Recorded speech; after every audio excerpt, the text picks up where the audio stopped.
Greetings everyone, Marquis TV again. Still on the venue of dessert wines, but moving from sauternes to something a little bit different. Boy. Alright, where do I start? Chocolate cake. My Achilles heel. Love chocolate cake. Now, here's the deal with chocolate cake. Everyone says port. Wrong. I usually don't say there's these absolute rules with food and wine, but with chocolate cake, forget the port. Why? Alcohol is far too high, 20%. Banyul. What's it made with? Grenache Gris, Grenache Noir. It's made the same way as port. Fermentation stopped, but at 18 degrees. So that headiness of alcohol is cut off. This is liquid Black Forest cake in a bottle. It is delicious, delicious stuff. This is the definitive match for anything chocolate. I'll debate this with anybody. Master Wine, I don't care. This is it. Banyul, end of story. I didn't know where to put this. This is Tuscany's gift to the wine world, Vin Santo. Whenever I used to go to Italy, I would look for that second great Vin Santo to bring in the store. I really never found it because this is the best. Isole e Olena. You can get cheaper Vin Santos, and it gives you a taste of what Vin Santo is like. But you want Isole e Olena. Making this is incredibly complex, long, arduous process. Takes basic Trebbiano, dries them, puts them in a sealed barrel, starts the fermentation with some mother yeast from the previous vintage, leaves it sealed for 7 years in a barrel.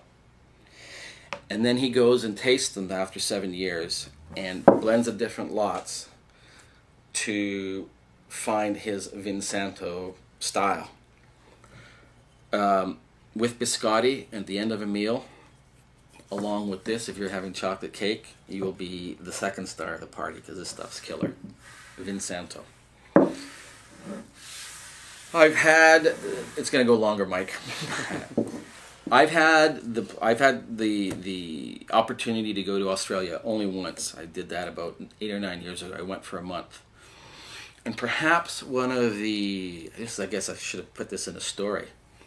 Perhaps one of the greatest wine experiences, and I've been to Mouton and all that stuff, the greatest wine experience was going to Seppelt's and a 3-hour visit with James Godfrey, who was the winemaker there for 25 years.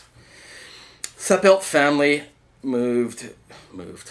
got kicked out of Europe or whatever in the 1840s, 1850s, and they landed in Seppeltsfield outside of Marananga.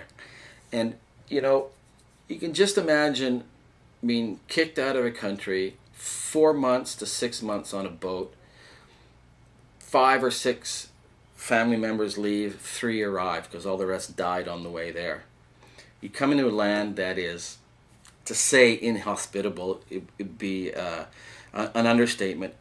And then for a family to craft the wealth and riches that are still left 100 years later, that's a testament to perseverance and survival, and that mentality still exists with Australians. Love it or leave it. They have wine going back to Queen Victoria, still in cask. Every year they release a 100-year port. Comes in about bottles like this for $500. It's more tastes like my balsamic vinegar, but anyway. This is one of Seppelt's. It's the Grand Tokay DP 57, and what DP means is duty paid, because these wines ended up in cask for so long and they have to pay taxes on them, and that's where they came up with the name. This is from Rutherglen. God's gift, Australia's gift to the wine world. Penfolds used to bring this in. They sold the winery. I ended up buying a mass amount of inventory of it. I think I've had 4-year supply. Not the best fiscal management. I don't care. This stuff rocks. Our guarantee is, Big Dave at the store, if you open a bottle and don't like it, bring it back. I'm giving you money because I'm drinking the goddamn thing. pardon the language. This stuff rocks. Outstanding. Taylor Fladgate. For those of you who are perhaps want classic Taylor Fladgate 10-year-old tawny. Great stuff. Almonds, walnuts. Not too creamy cheeses. A little bit on the soft, medium side. Great little 10-year-old tawny port. Love the stuff. All these will help finish off a meal quite nicely. Thanks for listening. Cheers.